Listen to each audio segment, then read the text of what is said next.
5, 4, 3, 2, 1, go!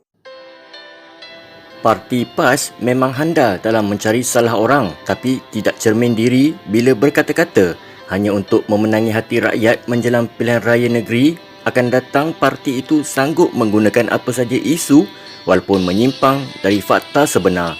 Rakyat bahagia di Selangor dengan kemudahan dan keprihatinan kerajaan negeri, kecuali orang PAS saja yang merasa sangat bahagia di Kelantan walaupun terpaksa bermandi dan minum air keruh.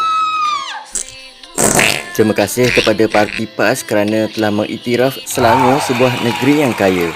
Namun, lain pula keadaannya di negeri Kelantan yang terus mundur dengan rakyatnya dibelenggu hingga hari ini dengan masalah bekalan air bersih dan kemiskinan tegar.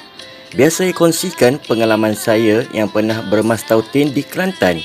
Derita air memang tidak tertahan dan ia berlaku sekitar tahun 90-an. Namun hingga ke hari ini, masalah itu gagal diatasi.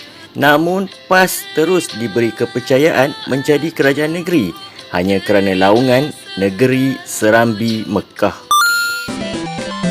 Jesteru bukan Selangor tetapi sepatutnya pentadbiran Kelantan yang perlu diubah. Parti PAS mesti disingkirkan untuk memberi ruang perubahan lebih baik. Saya yakin selagi PAS bertapak di bumi Kelantan, maka rakyat akan terus minum teh tarik percuma yang keluar melalui kepala paip di setiap rumah.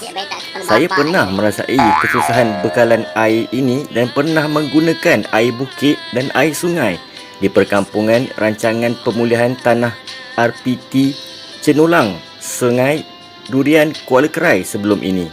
Bukan setakat susah untuk dapatkan bekalan air minum, membasuh pakaian, malah untuk mandi wajib sekalipun sukar kerana air sering tiada.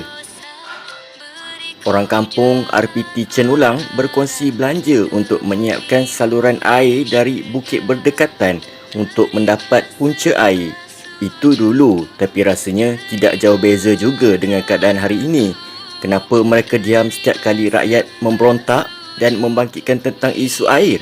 Jawapan yang selalu diberikan, air belana di sungai belakang rumah. Dia minum siapa kamu perut. Maksudnya ialah air banyak di dalam sungai di belakang rumah. Pergilah minum sampai kenyang. Itu jawapan yang pernah kita dengar dan ia melambangkan tahap pemikiran pemimpin-pemimpin PAS Kelantan. Pada perkiraan saya, PAS tidak perlu sibuk dengan negeri Selangor. Kononnya rakyat negeri itu susah walaupun negerinya kaya, seperti yang ditulis oleh Setiausaha Badan Perhubungan PAS Selangor, Roslan Syahir dalam Harakah Daily, kerana dia sepatutnya perlu sibuk dengan Kelantan dan Terengganu terlebih dahulu dan kini melarat pula ke Kedah kerana masalah air. Rakyat menjadi susah kerana pulang kampung berhari raya namun untuk mandi pun terpaksa ke sungai. Tentu sedih kan bila kita tidak menggunakan cermin untuk melihat muka kita sendiri, dan tulisan Roslan ini seperti menepuk air di dulang terpercik ke muka sendiri. Jangan biarkan diri anda buta kerana semua rakyat Selangor mengiktiraf perkara baik yang telah dilakukan oleh Menteri Besar Amiruddin Syari. Rakyat Selangor cerdik, tidak seperti PAS Selangor yang dijangka tersungkur teruk di PRN Selangor Jun ini. PAS Selangor menyebut tentang jalan, perparitan yang daif, pengurusan sisa pekerja yang cukup lemah di kawasan Menteri Besar. Rasa seperti mahu tergelak besar mendengar hujah ini. Kata dulang paku serpih, cakap tak serupa bikin atau bikin tak serupa cakap.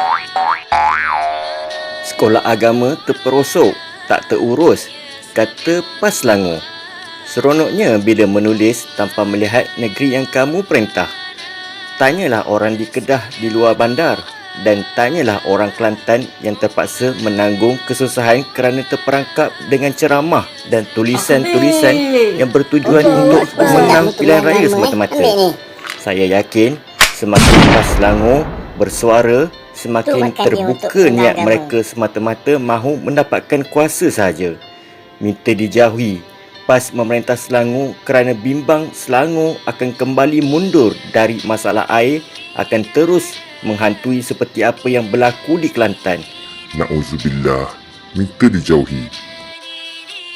Isu SJKC pula dibangkitkan dengan niat membakar isu keserasian dan semangat setiakawan dan berbilang kaum di Selangor untuk meraih laba politik. Bukan resis katanya, tapi itulah PAS yang sikap mereka semua rakyat sudah maklum. Lempar batu sembunyi tangan kan?